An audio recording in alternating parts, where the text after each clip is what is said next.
Hi, I'm Melvin Way, and I'm doing a review of the North Clevenger Canyon Trail in Escondido, California. It's right off the 78 highway that crosses North County, San Diego, and goes all the way east to the Salton Sea. So you can see a bunch of vines climbing this lemonade berry bush.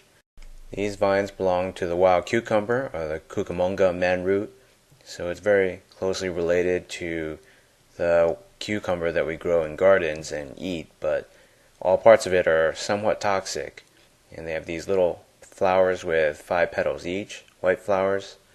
They're a very thin, delicate vine that just tries to climb over everything. They can grow up to be 8 meters long. I encountered this species for the first time here. It's January, and it's in the middle of its growing season.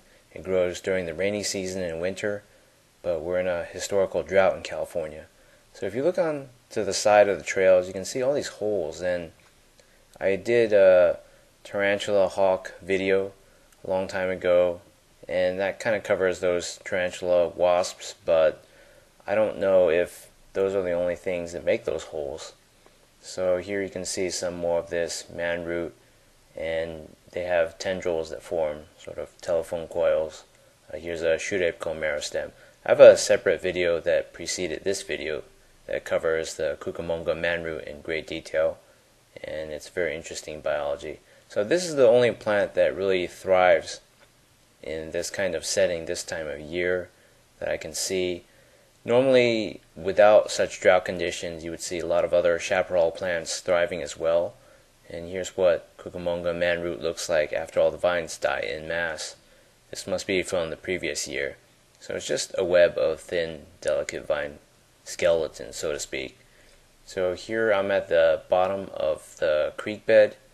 I think this is a seasonal creek. I was kind of under the impression from a map that this would be a year-round creek because it's close to the source, in the Cleveland National Forest, or the source is where many creeks from the high mountains just kind of converge in this low area.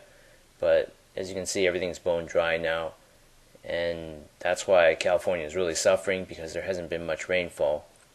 So here you can see some more of this wild cucumber.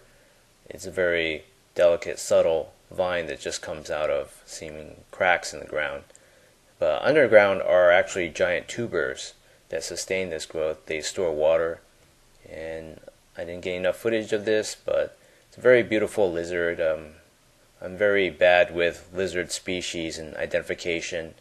So if any of you know what kind of species of lizard this is, I'd be really interested if you posted in the comments as to what it is. And, I wish I had gotten more footage of that. So next to the 78 freeway, you can see some rusted, crashed cars.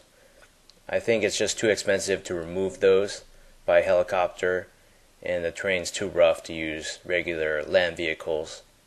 So they just let them sit there, kind of like museum pieces. So here you can see more holes in the ground. That's a lot of tarantula hawks, or different kinds of spider wasps. That's kind of disconcerting. But you can see the cars moving on the freeway in the distance. Here's another rusted wreckage next to the 78 highway, irretrievable.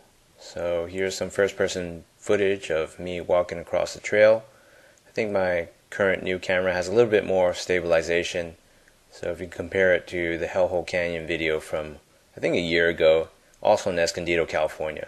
But in any case, the terrain is very similar. My friend who was with me summed it up by saying, once you get past the creek bed, it pretty much looks like a whole bunch of nothing. And to people who aren't interested in chaparral botany and the little animals that you might see once in a while, it pretty much is the same stuff over and over in Escondido. It kind of looks like this around the year. So unless there's a lot of rains, in which case everything will be really green. So here's this little plant that ekes out a living on the barren dirt, and it's just tiny in scale.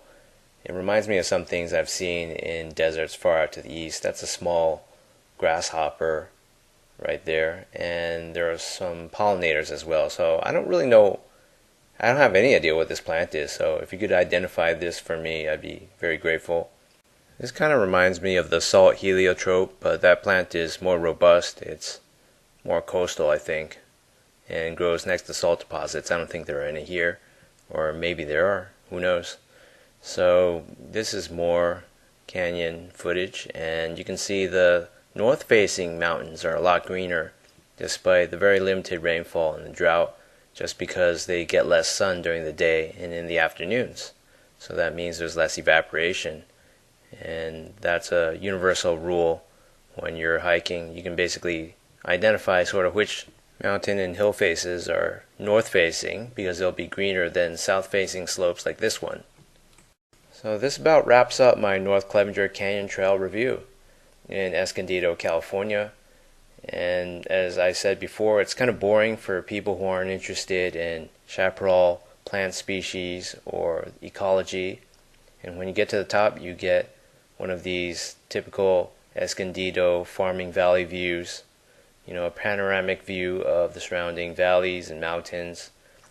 There's a lot of agricultural activity going on in Escondido, California, and they might be suffering from the drought, although not nearly as bad as the Central Valley of California, where a lot of the nation's fruits and nuts and vegetables are produced. So I imagine this place is still doing pretty well. Here's a Domino's truck racing along the 78 highway. It's very conspicuous with its coloring of blue and red. I imagine the truck must be carrying dough, frozen ingredients, and tons of boxes.